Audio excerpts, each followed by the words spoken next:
Well, that was a great intro, great song, and prepare to be disappointed.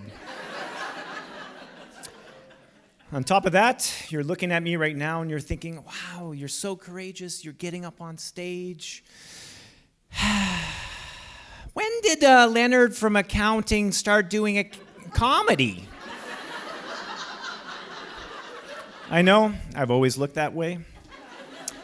But a little bit about me, I'm actually a father and a proud Québécois.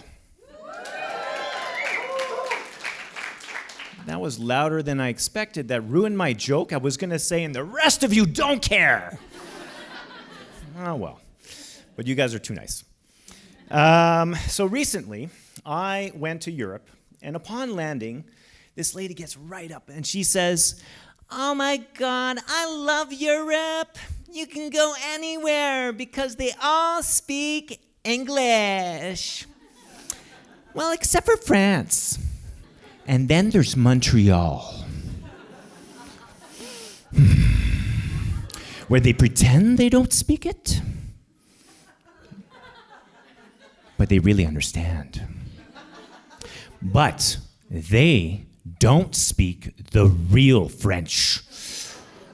Oh, yeah, exactly. A few oohs there. That's exactly how I felt because, well, I hear that all the time, real French. In fact, I hear that more often in British Columbia. Now, I understand this lady, she had a hate-on for French people and Quebecers in particular. And I've heard all the stereotypes, so I understand. You know, for example, we smoke way too many cigarettes. We are way too pretentious because, you know, we feel like we're more cultured than you. Because it's true. And we're constantly crying separation. But the truth is we love Canada. And we even love Alberta. And their oil money, oh, so good. Oh, that got my 2 kids through daycare for $7 a day. Highly recommend. It's coming your way, BC. Anyways, back to the real French idea. And again, this really bothers me because we have the same dictionary. And I'm forgetting my lines now. We have the same dictionary, and we even have, you know, we have these protective measures in order to protect the language. In fact, we have an office that will invent brand new words, mainly when technology is introduced. Like, for example, fax machine became telecopier. Now, I see a few young people in the crowd here. I only have 10 minutes. I don't have enough time to explain this. Sorry. Where was I? Okay, real French. I'm having a blank again. Help me out here.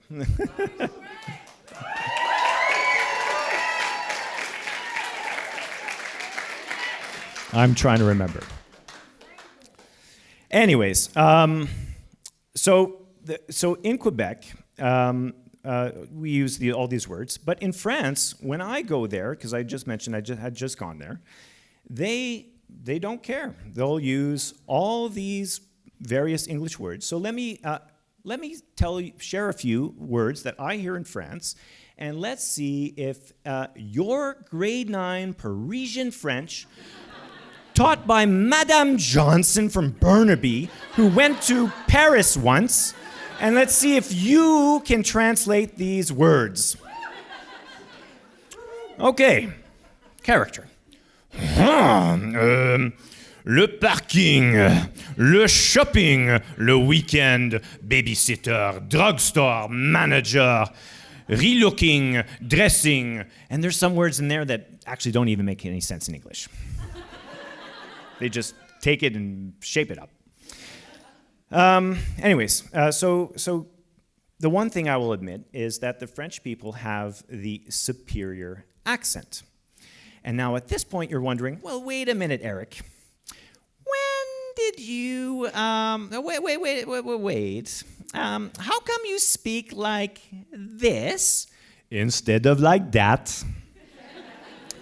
And that's because I grew up in the small French-Canadian hamlet of Mississauga, Ontario.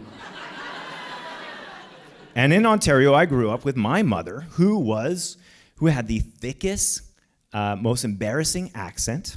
And not only that, but she was also the original Karen. Because Quebecers invented that shit too. I don't know if you've seen all the protests that we do, but yeah. So anyways, so now, I'm trying to think, trying to remember. I did this all by heart, and then packing for a trip. Okay, anyway, so now, my mom was in a store. She was in Eaton's with me. I'm sorry, I also don't have time to explain that one. And she said, I would like to return this underwear for my son, Eric. That's how she would pronounce my name. Yeah. Now, if my mom were French, that would have been way easier. Now, don't discount my mom, because she could negotiate and haggle her way and get whatever she wants. But she would have to say, I need to speak to the manager. But if my mom were French, it would have been more like this. Hello? I would like to return this dirty, dirty, dirty underwear. And the clerk would say, okay, madame, anything for you. And by the way, I also speak the real French. Voulez-vous Netflix et chill avec moi? But now it's my turn to be the embarrassing dad. But I will say that my dad career has been really taking off. I started off with the lowly, good-for-nothing position of the babysitter. Don't use that term, men. And then I moved up. You know, just like my dad reading the newspaper when he got home, I'd be like, yeah, yeah, that's really funny. But recently, my 14-year-old daughter promoted me to the Uber dad position. And what that means is all she needs to do to get a hold of my attention is to send me a text that says, pick up, please. Now, this app isn't so sophisticated, so I have to respond, where? She responds, Starbucks. Where? Starbucks. Now, I don't want to come off as the idiot dad that I already am, so I decide I'm going to go to the closest one where I dropped her off. That's pretty smart, I thought. Not really. I get there, and she's nowhere to be found. I text her and I say, I'm here. She responds, we're outside. Where? Starbucks. Which one? You have to tell me which one. Oh, the one by London Drugs. Lol. Oh, I'm at the one by Shoppers. Lol. Now,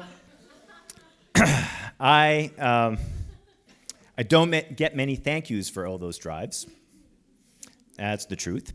I do get a lot of tips, though, on how to be a better father and how to show up on time. And then I asked for a star rating, and you know what she said to me? Yeah, she gave me 2, and this is a real story. She's sitting right there.